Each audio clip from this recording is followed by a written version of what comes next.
ಇನ್ನು ಬರೋಬ್ಬರಿ 31 ದಿನಗಳ ಬಳಿಕ ನಿನ್ನೆ ಪ್ರಜ್ವಲ್ ಪ್ರತ್ಯಕ್ಷ ಆಗಿದ್ರು. ಮೇ 31ಕ್ಕೆ ಎಸ್ಐಟಿ ವಿಚಾರಣೆಗೆ ಆಗೋದಾಗಿಯೂ ಕೂಡ ಅವರು ಹೇಳಿದ್ದರು. ಆದರೆ ಇಡೀ ವಿಡಿಯೋದಲ್ಲಿ ಎಲ್ಲೂ ಕೂಡ ತಾವಿರುವಂಥ ಜಾಗದ ಸಣ್ಣ ಸುಳಿವನ್ನ ಬಿಟ್ಕೊಟ್ಟಿಲ್ಲ. ಹೀಗಾಗಿ ಅಲರ್ಟ್ ಆಗಿರುವಂಥ ಎಸ್ಐಟಿ ಅಧಿಕಾರಿಗಳು ಏರ್ಪೋರ್ಟ್ಗಳಲ್ಲೇ ಬೀಡುಬಿಟ್ಟಿದ್ದಾರೆ.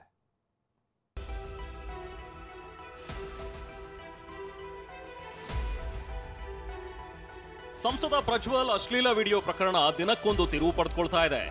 ಇಷ್ಟು ದಿನ ನಾಪತ್ತೆ ಆಗಿದ್ದ ಪ್ರಜ್ವಲ್ ನಿನ್ನೆ ವಿಡಿಯೋ ಮೂಲಕ ದಿಢೀರ್ ಪ್ರತ್ಯಕ್ಷವಾಗಿದ್ದ. ವಿಡಿಯೋ ಬಿಟ್ಟು ಇದೇ 31ನೇ ತಾರೀಕು ಎಸ್ಐಟಿ ವಿಚಾರಣೆಗೆ ಹಾಜರಾಗುವುದಾಗಿ ಹೇಳಿದ್ದಾರೆ. ಈ ಬೆನ್ನಲ್ಲೇ ಎಸ್ಐಟಿ ಅಧಿಕಾರಿಗಳು ಅಲರ್ಟ್ ಆಗಿದ್ದಾರೆ. ಏರ್ಪೋರ್ಟ್ಗಳಲ್ಲೇ ಬೀಡು ಬಿಟ್ಟಿದ್ದಾರೆ. ಇದ್ರ ಬಗ್ಗೆ ತಪ್ಪು ತಿಳಿಯೋದು ಬೇಡ. ನಾನೇ ಖುದ್ದಾಗಿ ಶುಕ್ರವಾರ 31ನೇ ತಾರೀಕು 10 ಗಂಟೆಗೆ ಎಸ್ಐಟಿ ಮುಖಾಂತರ ಎಸ್ಐಟಿ ಮುಂದೆ ಬಂದು ನಾನು ಸಂಪೂರ್ಣ ಈ ಇನ್ವೆಸ್ಟಿಗೇಷನ್ಗೆ ಸಹಕಾರ ಕೊಡೋ ಮುಖಾಂತರ ನಾನು ಇದಕ್ಕೆ ಸರಿಯಾದ ರೀತಿಯಲ್ಲಿ ಉತ್ತರ ಕೊಡುವಂತ ಕೆಲಸ ಮಾಡ್ತೀನಿ. ಪ್ರಜ್ವಲ್ ರೇವಣ್ಣ ಎಲ್ಲಿದ್ದಾರೆಂಬುದು ಇನ್ನೂ ನಿಗೂಢ. ಪ್ರಜ್ವಲ್ ರೇವಣ್ಣ ವಿಡಿಯೋ ಆರಂಭದಲ್ಲಿ ತಮ್ಮ ಕುಟುಂಬದ ಹಾಗೂ ಜೆಡಿಎಸ್ ಕಾರ್ಯಕರ್ತರ ಕ್ಷಮೆಯಾಚಿಸಿದ್ರು. ಬಳಿಕ ತಾವು ಫಾರಿನ್ನಲ್ಲಿ ಇರುವ ಬಗ್ಗೆ ಮಾಹಿತಿ ಕೊಡೋದಾಗಿ ಹೇಳಿದ್ರು. ಆದರೆ ಮುಂದಿನ 2 ನಿಮಿಷ 57 ಸೆಕೆಂಡ್ನಲ್ಲಿ ಒಮ್ಮೆಯೂ ಈ ಬಗ್ಗೆ ತುಟಿ ಬಿಚ್ಚಲಿಲ್ಲ.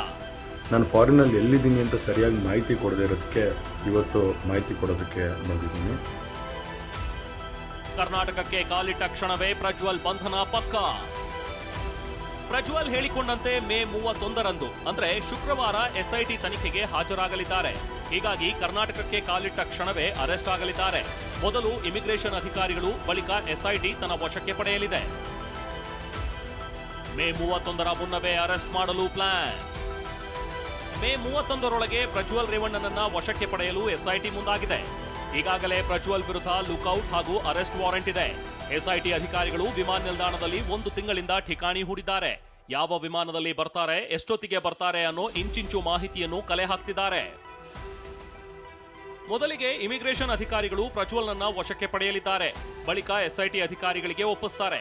ಕೂಡಲೇ ಎಸ್ಐಟಿ ಅಧಿಕಾರಿಗಳು ಮೆಡಿಕಲ್ ಚೆಕಪ್ಗೆ ಕರೆದೊಯ್ದು ಬಳಿಕ ಕೋರ್ಟ್ ಮುಂದೆ ಹಾಜರುಪಡಿಸಲಿದ್ದಾರೆ. ಕೊನೆಯದಾಗಿ ಪ್ರಕರಣದಲ್ಲಿ ಉಲ್ಲೇಖಿಸಲಾಗಿರುವ ಘಟನಾ ಸ್ಥಳದಲ್ಲಿ ಮಹಾಜರು ಮಾಡಲಿದ್ದಾರೆ.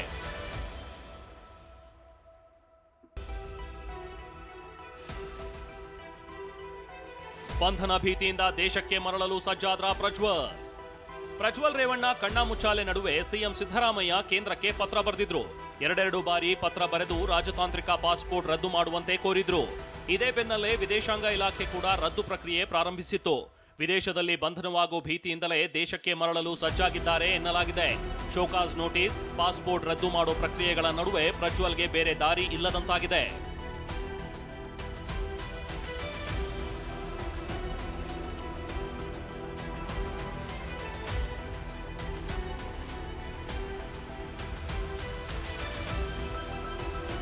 ಪ್ರಜ್ವಲ್ ವಿಡಿಯೋ ಬಗ್ಗೆ ಗೃಹ ಸಚಿವ ಪರಮೇಶ್ವರ್ ಮಾತನಾಡಿದ್ದಾರೆ.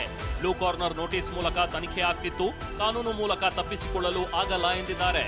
ಈಗಾಗಲೇ ಕೇಂದ್ರ ಸರ್ಕಾರಕ್ಕೆ ಬರೆದಿರ್ತಕ್ಕಂಥದ್ದು, ಆಮೇಲೆ ವಾರಂಟ್ ತೆಗೆದುಕೊಂಡು ಅದನ್ನು ಕೂಡ ಕೇಂದ್ರ ಸರ್ಕಾರಕ್ಕೆ ಮಿನಿಸ್ಟ್ರಿ ಆಫ್ ಹೋಮ್ ಅವ್ರಿಗೆ ತಿಳಿಸಿರೋಂಥದ್ದು ಎಕ್ಸ್ಟರ್ನಲ್ ಅಫೇರ್ಸ್ಗೆ ಇದೆಲ್ಲ ಮಾಡಿದ್ದೇವೆ. ಆಮೇಲೆ ತಮ್ಗೆ ಗೊತ್ತಿದ್ದಾಗೆ ಬ್ಲೂ ಕಾರ್ನರ್ ನೋಟಿಸ್ ಇಶ್ಯೂ ಆಗಿದೆ. ಅವರು ಬರದೇ ಹೋದರೆ ಅವರ ಲೊಕೇಶನ್ ತಿಳ್ಕೊಂಡು ಇಂಟರ್ಪೋಲ್ನವರು ಇಂಟರ್ಫಿಯರ್ ಆಗ್ತಾರೆ ಅಂತ ಎಲ್ಲ ನಡೀತಾ ಇತ್ತು. ಕಾನೂನನ್ನು ಇದರಿಂದ ತಪ್ಪಿಸ್ಕೊಳ್ಳೋದಕ್ಕೆ ಯಾರಿಂದನೂ ಸಾಧ್ಯ ಇಲ್ಲ. ಕಾಂಗ್ರೆಸ್ನವರು ವಿಡಿಯೋ ಮಾಡೋಕೆ ಹೇಳಿದ್ವಾ? ಪ್ರಜ್ವಲ್ ಆರೋಪಕ್ಕೆ ಶಿವರಾಜ್ ತಂಗಡಗಿ ತಿರುಗೇಟು. ಕಾಂಗ್ರೆಸ್ನವರು ಪಿತೂರಿ ಮಾಡಿದ್ದಾರೆ ಎಂಬ ಪ್ರಜ್ವಲ್ ರೇವಣ್ಣ ಆರೋಪ ಕೈಪಡೆಯ ಕಣ್ಣು ಕೆಂಪಗಾಗಿಸಿದೆ. ಇದಕ್ಕೆ ತಿರುಗೇಟು ಕೊಟ್ಟ ಸಚಿವ ಶಿವರಾಜ್ ತಂಗಡಗಿ ವಿಡಿಯೋ ಮಾಡೋಕೆ ನಾವು ಹೇಳಿದ್ವಾ ಅಂತ ಪ್ರಶ್ನಿಸಿದ್ದಾರೆ.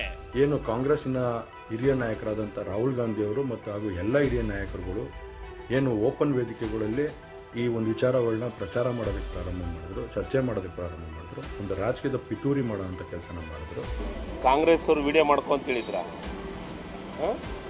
ಕಾಂಗ್ರೆಸ್ ಅವರು ವಿಡಿಯೋ ಮಾಡ್ಕೊಂತ ಹೇಳಿದ್ರ, ಅದಕ್ಕೆ ಈಗಾಗಲೇ SITಯನ್ನು ನೇಮಕ ಮಾಡಿದ್ದೀವಿ, ಅದಕ್ಕೆ ಬಂದು ಉತ್ತರ ಕೊಡ್ಲಿಕ್ಕೆ. ಒಟ್ನಲ್ಲಿ ಲೈಂಗಿಕ ದೌರ್ಜನ್ಯ ಹಾಗೂ ಅತ್ಯಾಚಾರ ಪ್ರಕರಣದ ಆರೋಪಿ ಪ್ರಜ್ವಲ್ ದೇಶಕ್ಕೆ ವಾಪಸ್ ಆಗೋದಾಗಿ ಹೇಳಿದ್ದಾರೆ. ಆದರೆ ಹೇಳಿದ ಸಮಯಕ್ಕೆ ಬರ್ತಾರಾ ಅಥವಾ ಅದಕ್ಕೂ ಮುನ್ನ SITಯವರು ಬಂಧಿಸ್ತಾರಾ ಅನ್ನೋದನ್ನ ಕಾದು ನೋಡಬೇಕು. Bureau report, TV9.